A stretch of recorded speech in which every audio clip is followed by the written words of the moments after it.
Hello और सब guys, एक बार फिर से स्वागत करता हूँ हमारे चैनल में। और आज हम देखने वाले हैं ऑपरेटर। आज हम बात करने वाले हैं ऑपरेटर के बारे में। सो बेसिकली कौन कौन से ऑपरेटर हमारे MySQL लैंग्वेज में आते हैं और कौन कौन से ऑपरेटर महत्वपूर्ण है उसके बारे में हम बात करने वाले हैं। मगर उससे पहले आपने हमारे चैनल को सब्सक्राइब नहीं किया है तो प्लीज़ जाके सब्सक्राइब कर दीजिए और बेल आइकॉन का दबा दीजिए ताकि ऐसे ही इंटरेस्टिंग वीडियो आपके सामने आती रहे। और अगर आपको फ्री में वेबसाइट बनाना सीखना है और फ्री में कैसे हम हमारी वेबसाइट को होस्ट करें और कैसे हम हैंडल करें, अगर वो आपको सीखना है तो हमने AWS की सीरीज़ चालू की हुई है, आप वो जाके चेक कर सकते हैं। So without wasting time let's get started.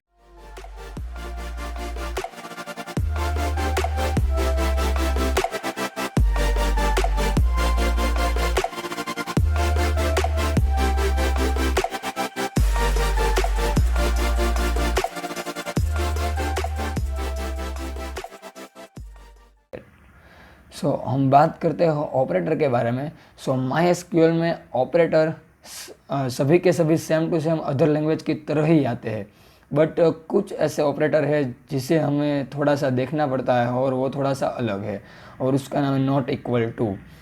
Not equal to operator थोड़ा सा अलग है, और बाकी सारी लैंग्वेज में नॉट इक्वल टू कई अलग अलग तरीके से आते हैं, बट MySQL में नॉट इक्वल टू ऑपरेटर इस तरह से लिखा जाता है।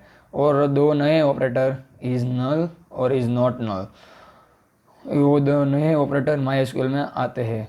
हम इसी सारे ऑपरेटर को अलग अलग तरीके से यूज़ करने वाले हैं, और हम एंड और इन बिटवीन वही सारे ऑपरेटर की मदद से हम इसी सारे ऑपरेटर को हैंडल करने वाले हैं। आज हम दो ऑपरेटर के बारे में बात करने वाले हैं, एंड और उसका नाम ही और है ऑपरेटर का। और अगर हम आज एंड ऑपरेटर और ऑपरेटर के बारे में देखें तो एंड ऑपरेटर इट मीन्स अगर आपकी सारे की सारी कंडीशन ट्रू हो, अगर आपने कई दो कंडीशन लिखी है कि हमारी आईडी लेस देन और इक्वल टू होनी चाहिए और हमारा यूज़र नेम कुछ भी होना चाहिए, हमारी कंडीशन दोनों कंडीशन सेटिस्फाई होती है तब भी आपको ट्रू आउटपुट मिलता है, वरना नहीं मिलता है। और ऑपरेटर में हम देखें तो कोई भी एक वैल्यू हमें ट्रू मिलती है, और चाहे भले दूसरी वैल्यू हमें फॉल्स मिलती है तब भी आपको आउटपुट मिलेगा। चलिए अभी हम ज़्यादा टाइम वेस्ट ना करते हुए थियरी की मज़ा लेते लेते हम हमारे CMD की तरफ चलते हैं, प्रैक्टिकल सेशन की तरफ।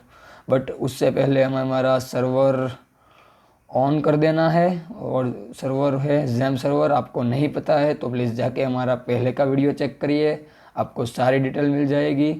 और हम हमारे CMD के अंदर पाथ सेट कर देते हैं। अगर आपको पाथ सेट करना भी नहीं आता है तो कोई बात नहीं, आप हमारे पहले के वीडियो देख सकते हैं, उसमें मैंने सब कुछ बताया हुआ है। हम बेसिकली CD जैम्प में CD MySQL और उसके अंदर बिन नाम के फोल्डर में चलते हैं। और ये मैंने दिया बेसिकली यूज़र नेम रूट, और हमारा पासवर्ड नल, और हमारा होस्ट लोकल होस्ट। हम एंटर कर चुके हैं डेटाबेस के लिस्ट के अंदर, नहीं कि डेटाबेस के अंदर। अब भी हम सारे डेटाबेस देखने वाले हैं कौन कौन से डेटाबेस हमारे डेटाबेस लिस्ट में है। और मैंने बाय डिफ़ॉल्ट एक डेटाबेस बनाया हुआ है स्कूल नाम का, और उसके अंदर ही मैं सारा ऑपरेशन करने वाला हूँ। उसे मैं सिलेक्ट कर लेता हूँ। अगर आपको इस सब कीवर्ड के बारे में नहीं पता है तो आप प्लीज़ जाके पहले के वीडियो देखिए, बाद में ये देखिए ताकि आपको पता चले। मैं स्कूल को यूज़ कर मीन्स मैं सिलेक्ट कर लेता हूँ स्कूल को, और अभी हम उसमें वैल्यू देखते हैं कौन कौन सी वैल्यू हमारे टेबल के अंदर है। सिलेक्ट स्टार फ्रॉम से हम वैल्यू देख सकते हैं। सिलेक्ट स्टार और स्टूडेंट हमारे टेबल के नेम और सेमीकोलन से पूरा करते हैं। और बेसिकली 5 वैल्यू हमने एंटर की हुई है हमारे डेटाबेस के अंदर, और उस पर हम अगर एंड ऑपरेटर लगाए तो कुछ इस तरीके से हम लगा सकते हैं। Select star from student where, कहाँ पे हमें सिलेक्ट करनी है।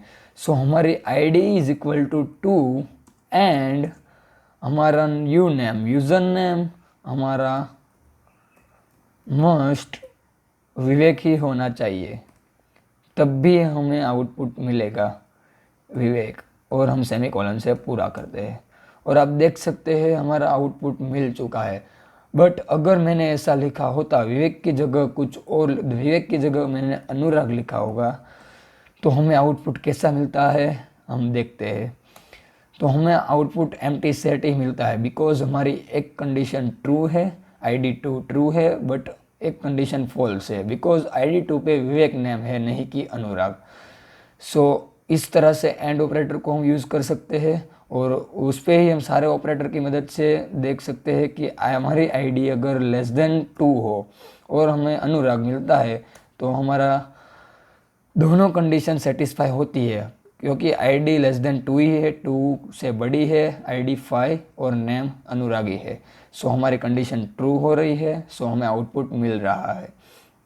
और इसी तरह से अगर हम बात करें और ऑपरेटर के बारे में, सो उससे हम कुछ इस तरीके से यूज़ कर सकते हैं, select star from student where, बस हमें बेसिकली एंड की जगह पे और लिख देना है, ID इज इक्वल टू 2 और यूनेम इज इक्वल टू अनुराग। हम विवेक नहीं लिखते हैं बल्कि अभी अनुराग लिखते हैं। सो हमें कौन सा आउटपुट आएगा आप गेस कर सकते हो। सो हमें आउटपुट 2 आ रहे हैं, पहला विवेक का भी आ रहा है और अनुराग का भी आ रहा है, क्योंकि हमारी दोनों कंडीशन सेटिस्फाई हो रही है। ID इज इक्वल टू 2 भी है और यूनेम इज इक्वल टू अनुराग भी है। अगर हम कुछ ऐसी वैल्यू इनपुट करें जो हमारी एक ही कंडीशन सेटिस्फाई हो रही है, तो हमें यूनेम में कुछ ऐसा कुछ डाल देते हैं। सो अगर अभी हम आउटपुट देखें तो कुछ इस तरह से आता है, हमें आउटपुट तो मिलता ही है, एम्प्टी सेट नहीं मिलता है, क्योंकि हमारी ID is equal to 2 true है, हमारे पास ID2 है। अगर आप कुछ पर्टिकुलर रो में या पर्टिकुलर कॉलम में ही करना चाहते हो, तो स्टार की जगह आप ID कॉलम का नेम लिख सकते हैं, और आप ऑपरेटर का यूज़ कर सकते हैं इस तरह से, ID is equal to true I2 sorry, और हमारा नेम होगा विवेक। सो हमें ID ही मिलेगी, सिर्फ ID, बिकॉज हमने ID कॉलम ही सिलेक्ट की हुई है। सो इसी तरह से आप एंड और ऑपरेटर का यूज़ कर सकते हैं, और ज़्यादा से ज़्यादा इस ऑपरेटर की प्रैक्टिस कीजिए ताकि आपको सारे के सारे ऑपरेटर अच्छे से आ जाए। क्योंकि जब हम क्वेरी लिखते हैं, कई सारी क्वेरी कई बड़े डेटाबेस के अंदर से हम डेटा निकालते हैं, तब ऐसे ही ऑपरेटर का यूज़ होता है और हमें याद रखना पड़ता है। सो इसी तरह से आप प्रैक्टिस करते रहे। और अभी आज के लिए इतना ही, मिलते हैं अगले सेशन में। और अगर आपने हमारे चैनल को सब्सक्राइब नहीं किया है तो सब्सक्राइब कर दीजिए, लाइक कर दीजिए और शेयर कर दीजिए। सो मिलते हैं अगले सेशन में। जय हिंद।